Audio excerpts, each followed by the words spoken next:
সেনাপ্রধান মিস্টার ওয়াকারুজ্জামানের সাথে বিএনপির উল্টোপাল্টা কিছু কি ঘটেছে? অবস্থা দৃষ্টি মনে হচ্ছে যে হ্যাঁ, সেনাপ্রধান মিস্টার ওয়াকারুজ্জামানের সাথে বিএনপির উল্টোপাল্টা বিরাট কিছু ঘটেছে। হিসাব নিকাশে মেলে না, বিএনপির প্ল্যান ব্যর্থ। দর্শক, নানান গুঞ্জন আছে, অনেক কিছু গুঞ্জন, বাট যেটা রিয়েলিটি আমরা সে বিষয়ে আলোচনা করব। দর্শক, যে খবরের ভিত্তিতে আমরা এই আলোচনা করছি, খবর পুলিশের শৃঙ্খলা ফেরায় মাঠ থেকে সেনাবাহিনী প্রত্যাহার করা হচ্ছে।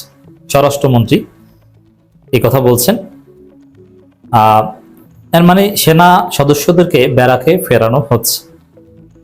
এখন এই যে সেনা সদস্যদেরকে ব্যারাকে ফেরাচ্ছে, বিএনপি বুকে পাথর চাপা দিয়ে সেনা সদস্যদেরকে ব্যারাকে ফেরাচ্ছে। এটা বিএনপি চায় না, এটা বিএনপির চিন্তা দর্শন। সুন্দরভাবে দেশ চালানোর বিএনপির যে প্ল্যান, সেই প্ল্যানের পরিপন্থী। বিএনপি এখানে চায় সেনাবাহিনী মাঠে থাকুক, কিন্তু ওয়াকার সেনাবাহিনীকে মাঠে রাখতে চাচ্ছেন না। এটি হচ্ছে point of discord, point of ইখতিলাফ। বিএনপি কেন চায়? কারণ বাস্তবিক পক্ষে পুলিশ যে ঘটনা ঘটিয়েছে জুলাই আগস্টে, তাতে সেই পুলিশই তো নতুন, তো পুলিশ মনে হয় 2000 পুলিশও নিয়োগ দেওয়া হয়নি নতুন ভাবে। যেই এসআই, যেই এএসপিরা গণহত্যা চালিয়েছে জুলাই আগস্টে, 100% সেই পুলিশ সদস্যরা এখন দায়িত্বে আছেন। সেই পুলিশের উপর জনগণের আস্থা কি আগের মতো এতে আসবে? নেভার। এবং যারা সরাসরি গুলি চালিয়েছেন তারা কেউ আত্মসমর্পণ করে, কেউ ভুল স্বীকার করে, নানান ভাবে তারা যারাই কাজে যোগ দিতে পেরেছেন সাহস করে, তারাই জিতে গেছেন। জাস্ট 2-1 জন, যেমন যাত্রাবাড়ি থানার ওসি, এরকম 2-4 জন ওসি, 2-4 জন পুলিশের ঊর্ধ্বতন কর্মকর্তা পালিয়েছেন বা ফেসে গেছেন।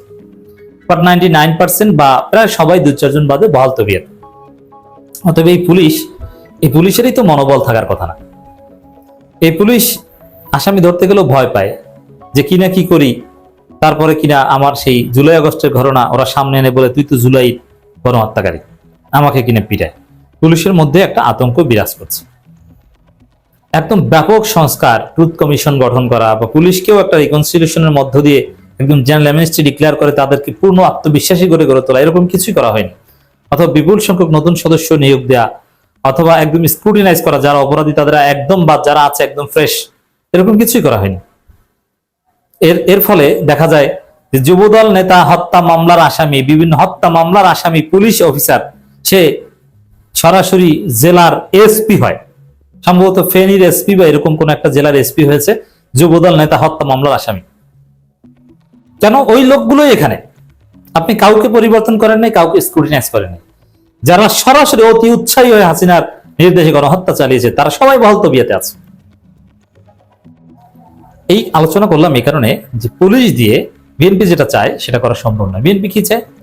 দেশ চালাতে হলে অবশ্যই বিএনপিকে আইন শৃঙ্খলা পরিস্থিতি স্বাভাবিক করতে হবে, অপরাধ দমন করতে হবে। বিরোধী দল দমনের কথা এখনো চিন্তা করে না। বিরোধী দল দমন করা এটা অনেক কঠিন, এটা হাসিনা ছাড়া কেউ পারবে না। কিন্তু আপনি চোর এবং ছিনতাইকারী দমন করেন, ধর্ষক দমন করেন, এবং বিএনপি চাঁদাবাজদের তালিকা করেছে এবং তালিকা অনুযায়ী 17 জন 32 জনকে ধরে। এটা আবার ডিএমপি প্রেস রিলিজ দিয়ে জানায়ও যে এই যে আমরা তালিকা করেছি চাঁদাবাজদের অলরেডি 32 জন ধরা হয়েছে, এই কজনকে ধরা হয়েছে। কিন্তু বাস্তব কথা হচ্ছে যে সরকারের কাছে বা পুলিশের কাছে চাঁদাবাজদের যে তালিকা, তার ছিটে ফোটাও তারা ধরতে পারছে না, এরকম সক্ষমতা পুলিশের নাই। এটা হয়তো বা স্যাঁচরা কিছু চাঁদাবাজ ধরতে পারবে, কিন্তু রাঘব বোয়াল চাঁদাবাজ কেউ ধরতে পারবে না। হাসিনার আমলে পুলিশের যে সাহসিকতা ছিল, বিএনপির বাঘা বাঘা নেতা, জামাতের বাঘা বাঘা নেতা, যারা আল্লাহ ছাড়া কাউকে ভয় করে না, যারা বুলেটের সামনে যে কোনো সময় বুক চিতিয়ে দিতে পারে, এরকম বাঘা বাঘা নেতা পুলিশের ভয়ে তারা পানির ট্যাঙ্কির মধ্যে ডুব দিয়ে শীতের মধ্যে জীবন বাঁচানোর চেষ্টা করতেন। ছাদের পানির ট্যাঙ্কির মধ্যে ডুব দিয়ে থাকতেন, পুলিশ এসে দেখে নাই।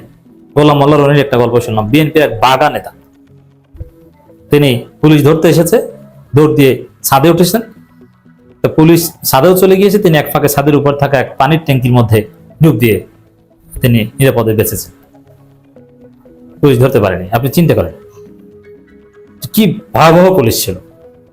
হ্যাঁ, এটা বিরোধী দলের উপর নির্যাতন, এটা অন্যায়, কিন্তু অপরাধের ক্ষেত্রে অপরাধীদের যদি ধরতে যায়, অপরাধীরা ভাগা ভাগা অপরাধীরা পুলিশকে এরকম ভয় পাবে। যত বড় কালা জাহাঙ্গীর হোক আর পিচ্চি হান্নান হোক, পুলিশ দেখলেই তারা ভয় পাবে, এটা হওয়া উচিত, নইলে আইন শৃঙ্খলা কখনো স্ট্রিক্ট থাকে না। কিন্তু এই পুলিশকে কেউ আদৌ ভয় পায়? দেখেন, কারো এরকম কোন সিরিয়াস ভয় নেই। Nobody is serious of this police. এবার রাস্তাঘাটে এই পুলিশ যদি কোনো অপরাধীকে থামাতে চায়, গাড়ি থামাতে চায়, অনেকে উল্টা, তুই কিসের পুলিশ, তুই তো গণহত্যাকারী, তুই তো ফেসিস্ট, কিছু হলে ফেসিস্ট বলে গাড়ি দেয়। এবং স্বরাষ্ট্র মন্ত্রণালয় কর্মকর্তা পুলিশ টুলিশ কেউ মানে না। পুলিশ পিস্তল বের করলো, সে গোনে না, তোর পিস্তলের মায়ের বাপ, এরকম একটা বেপরোয়া ভাব। এই পরিস্থিতিতে বিএনপির সামনে উপায় একটাই, যে সেনাবাহিনী মাঠে থেকে তারা অপরাধ দমন করে দিবে, চাঁদাবাজ দমন করে দিবে, অস্ত্রবাজ দমন করে দিবে এবং নানান অপারেশন চালাবে। বিএনপি চেয়েছিল যে অপারেশন গ্রিন হার্ট 2 চালানো হোক এবং ঘোষণা দিয়েছিল। পরিবেশ মন্ত্রী আব্দুল আউয়াল মিন্টু বলেছিলেন, স্বরাষ্ট্রমন্ত্রী বলেছিলেন।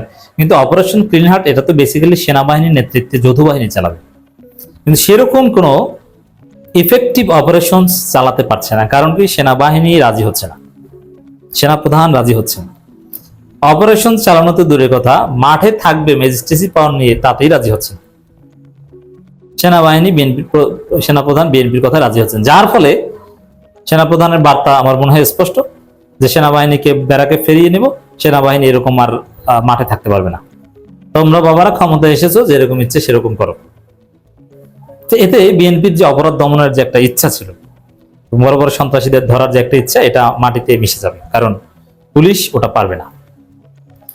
এই যে বিএনপির চাঁদাবাজ বা বিএনপির পদধারী যারা সন্ত্রাসী করে, তাদেরকে সেনাবাহিনী ছাড়া কে ধরবে বলেন তো? পুলিশের সে সাহস আছে? পুলিশ তাদেরকে চাটে। যার ফলে আমরা দেখতে পাচ্ছি যে আইন শৃঙ্খলা পরিস্থিতির ভয়াবহ অবনতি বাংলাদেশে, কোনো চারদিকে কোনো সুখবর নেই। তো দর্শক, এই যে কথা যে পুলিশের শৃঙ্খলা ফেরায় মাঠ থেকে সেনাবাহিনী প্রত্যাহার করা, কিসের শৃঙ্খলা ফিরেছে? ইউনূসের আহমের পুলিশ আর ইমামের পুলিশের মধ্যে ডেভেলপমেন্টটা কি?